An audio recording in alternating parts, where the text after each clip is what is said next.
27 अगस्त की तारीख सुबह 9:30 बजे अमेरिका का जो 50% का टैरिफ था वो इंप्लीमेंट हो चुका है और हमारी इकोनॉमी के लिए इससे बुरी खबर कोई नहीं हो सकती है।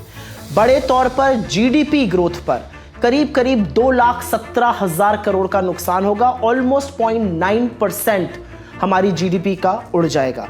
इसके अलावा जितना भी हम यूएस को एक्सपोर्ट करते हैं उसके 66% पर इसका इंपैक्ट होने वाला है और जो हमारा यूएस का इंपोर्ट करीब $87 बिलियन का था वो $49 बिलियन पर सिमट कर रह जाएगा, जो कि करीब 37 बिलियन कम है।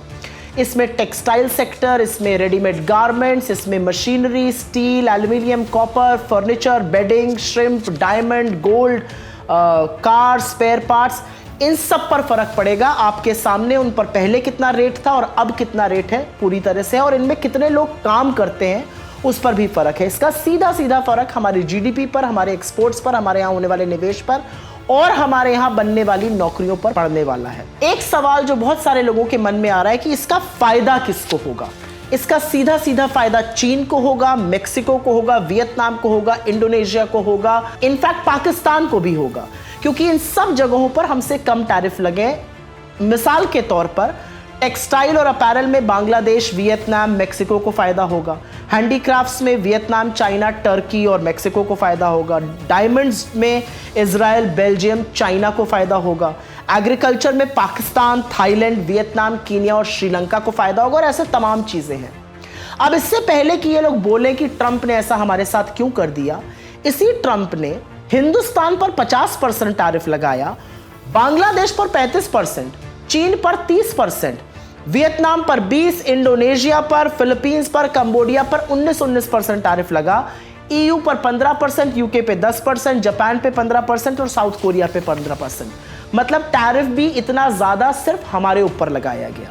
तो बहुत सारे सवाल हैं, इसमें किसकी गलती है, इसके लिए जिम्मेदार कौन है, इसके लिए क्या प्रधानमंत्री मोदी सीधे जिम्मेदार नहीं है, क्या फायदा हुआ नमस्ते ट्रंप और हाउडी मोदी और अब की बार ट्रंप सरकार करा के, वो कड़कती हुई बिजली की जो केमिस्ट्री थी उसका क्या फायदा हुआ। आज उस सब के चलते हिंदुस्तान के ऊपर इतना टैरिफ लगा हुआ है, हमारे जो डोमेस्टिक इंडस्ट्री है उस पर खतरा मंडरा रहा है। और एक बात यहां पर असली जो सोचने वाली है कि बाकी कंट्रीज ने ट्रंप से कैसे नेगोशिएट बेटर किया। एक और सवाल, ये टैरिफ लगाते वक्त अमेरिका ने कहा कि उन्होंने हमारे ऊपर ये टैरिफ इसलिए लगाया है क्योंकि हम रूस से सस्ता तेल खरीद रहे हैं। वो सस्ता तेल तो और भी देश खरीद रहे हैं, लेकिन असलियत यह है कि जो सस्ता तेल हमने रूस से खरीदा उसका फायदा आम जनता को क्यों नहीं मिला। आम जनता को फायदा नहीं मिला, फायदा कुछ ही पूंजीपतियों को मिला। 30 लाख करोड़ के करीब गवर्नमेंट ऑफ इंडिया ने बचाए, कमाए, और आम जनता की जेब पर डाका डलता रहा। हमारे पेट्रोल और डीजल के दाम तो नहीं कम हुए और आज जब विपदा आई है तो उसको झेले पूरे देश की जनता। तो इस दौरान मोदी जी ने एक नया शगुफा छोड़ा है, स्वदेशी का। स्वदेशी से किसको इनकार होगा, लेकिन सर्वप्रथम तो मोदी जी अपनी स्वदेशी की बात बताएं। मोवाडो की स्विट्जरलैंड की घड़ी पहनते हैं, केनेथ कोल के अमेरिका का जूता पहनते हैं, मेबैक की गाड़ी से चलते हैं, बुल्गारी का चश्मा लगाते हैं, अरमानी का कोट पहनते हैं, बड़े बड़े शौक है, बोइंग के अमेरिका के जहाज से चलते हैं। मोदी जी कहां से बात कर सकते हैं स्वदेशी की। और अगर स्वदेशी की बात करनी ही थी, आत्मनिर्भर बनाने की बात करनी ही थी, तो पिछले 11 साल से आप कर क्या रहे थे।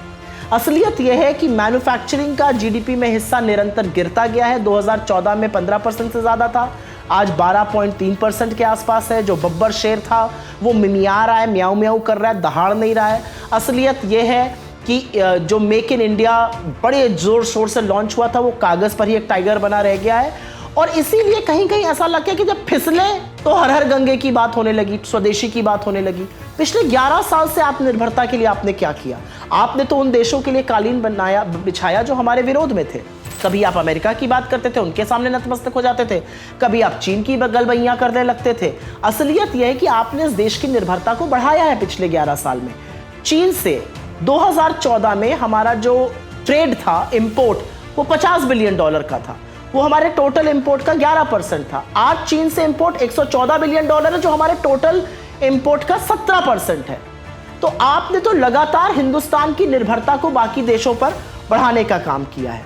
और असलियत यह है कि जो देश कभी किस डेवलपिंग नेशंस के लिए एक मिसाल बनता था, चाहे हमारा इंडस्ट्रियल प्रोडक्शन हो, चाहे हमारा बात करनी हो हमारे सोशल सेक्टर की, हमारे कोऑपरेटिव सेक्टर की, आज हम कहां हैं?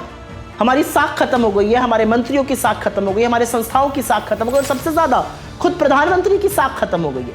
आज प्रधानमंत्री खड़े होकर बोलते हैं कि रुपया काला हो या सफेद हो, मुझे फर्क, गोरा हो, मुझे फर्क नहीं पड़ता। यही प्रधानमंत्री 2012 में काला धन पे युद्ध कर रहे थे। यही प्रधानमंत्री जब नोटबंदी लागू करते तुगलकी फरमान 2016 में, तो कहते हैं काला धन वापस आ जाएगा। और आज प्रधानमंत्री कह रहे हैं काला हो या गोरा हो रुपया, मुझे फर्क नहीं पड़ता। आप काला धन को सपोर्ट कर रहे हैं, आप दुबई जैसी इकोनॉमी बनाना चाहते हैं। क्या करना क्या चाहते हैं आप इस देश के साथ? लेकिन असलियत यह है कि इस सब के बीच में बहुत सारे सवालों का जवाब नहीं मिला है। नए नए शगुफे छोड़े गए हैं। जो भारत की इकोनॉमी पर प्रहार होने वाला है वो बहुत बड़ा है, हमारी जीडीपी पर, हमारे एक्सपोर्ट पर, हमारे नौकरियों पर। और उस पर चिंता व्यक्त करने के बजाय, उस पर बात करने के बजाय, उस पर चर्चा करने के बजाय प्रधानमंत्री इधर उधर की बात कर रहे हैं। और जो चरण चुंबक मीडिया है वो तो एक ही बात कहता है, ट्रेड डील हो गई होती तो मास्टर स्ट्रोक था, नहीं हुई तब भी मास्टर स्ट्रोक है। ये बेपेंदी के लोटे जिधर मोदी जी बोल देते उधर मुड़ जाते, ये इनकी असलियत है।